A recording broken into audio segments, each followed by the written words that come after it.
Alright, it's time to get ready for the Squid Sisters, Callie and Marie, said the announcer. Both Inklings jump out of nowhere and wave to the live audience in front of them.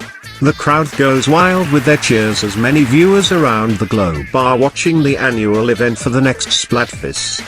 It turns out, the topic for the time being is going to be Windows versus macOS, as the two different teams will determine which operating system is superior. So, Marie, did you hear? Callie beamed. This Splatfest's topic is none other than Windows versus macOS. To be honest, I've always been more of a Windows user myself. I love how easy it is to use and navigate, let alone allows for some nice customization. It also doesn't help that a lot of manufacturers make their computers compatible with Windows as well. Marie, on the other hand, just stared at her cousin. She shook her head, finding Callie's enthusiasm for Windows to be quite casual. Soon, it was her turn to announce her preference and, of course, throw shade at Callie like she always does. Well, unlike you, I'm not basic, Marie answered. In fact, I honestly prefer the use of a Mac. Sure, a lot of people may complain about it, but to be honest, most that whine about the OS operating system don't know how to actually use it. Not only does it have better webcam features, it also works better and is the preferred system of many artists and photographers alike. Plus, you don't get viruses with it. Callie looked at Marie for a moment before continuing on. She smiled because, like always, she either ignored Marie's criticisms or flat out was oblivious to them. Will Callie ever drag Marie? Well, I don't even know that myself, but anyways. You heard it, guys. Now, remember to pick a team and let alone choose a side for the annual Splatfest. Before the Squid Sisters could even continue, all of a sudden random robots ambushed the set as they clutched onto their weapons as they forbid anyone from leaving the area. The audience screamed, even cowering in fear as both Callie and Marie wondered what was going on. Soon after, a couple of familiar faces stepped in as it turned out Icarus and his cronies decided to raid their little festivities. The Dark Angel made his way forward as he decided to present himself on live television once and for all. He turned around, glancing at the frightened Inklings as his lips curled. I thank you ladies for allowing me to take over, he proudly boasted before facing the camera directly. The man cleared his throat as some of his cronies decided to stand behind him, while both Marie and Callie mouthed their pleas for help. Greetings fellow citizens of Ameri Japan Otaropsia Africa. For those who were kindly awaiting their little Splatfest activity, I am sorry to say but that will have to wait. Now, for those who aren't familiar with me, I am none other than the Great Icarus. If you're wondering why everything has been going rather hectic, it's because of none other than those pathetic little group brats.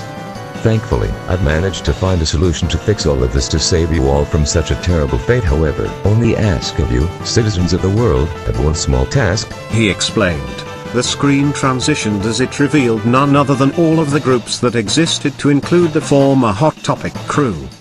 The only group not on there was his own, which in turn has become the League of True Super Evil for quite some time. It had everything to include their photos, whereabouts and the crimes that they did. Somehow Icarus the Dick managed to convince both the FBI and CIA to include the beautiful Bill Wilson that he was a good guy and he was going to help President Obama save the world. You see these ruffians here? Icarus continued. These are nothing but the mere nuisance who started this whole entire mess in the first place. They are the ones damaging not only city property, but hold no rules for authority as well. Furthermore, to prove my point, Icarus pressed the button on the clicker. As it turned out, he managed to install a PowerPoint presentation somehow and even added those cheesy, annoying transitions which teachers highly love in grade school for some damn reason. What was even worse, that he was already using the font that was the only one left in the apocalyptic future, Papyrus. The PowerPoint transitioned as some of the pictures disappeared while others stayed. Callie looked at her cousin and muttered, This sounds like some generic-ass villain speech. Well, Callie, it is. The white-haired squid girl replied.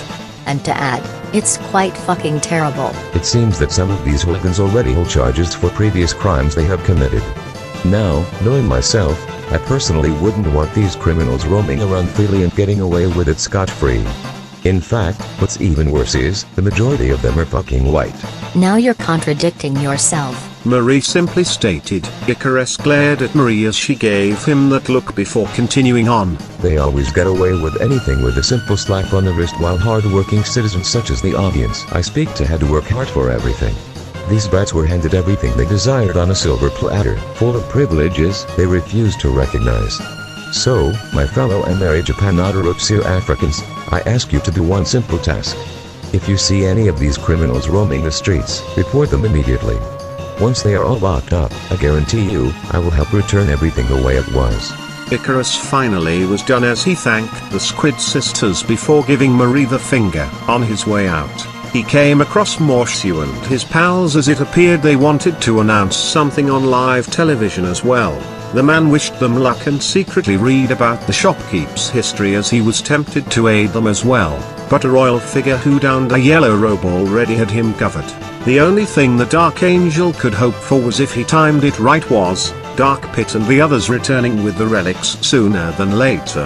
With that, he will finally initiate step 2 of his devious plan. Chapter 29 End.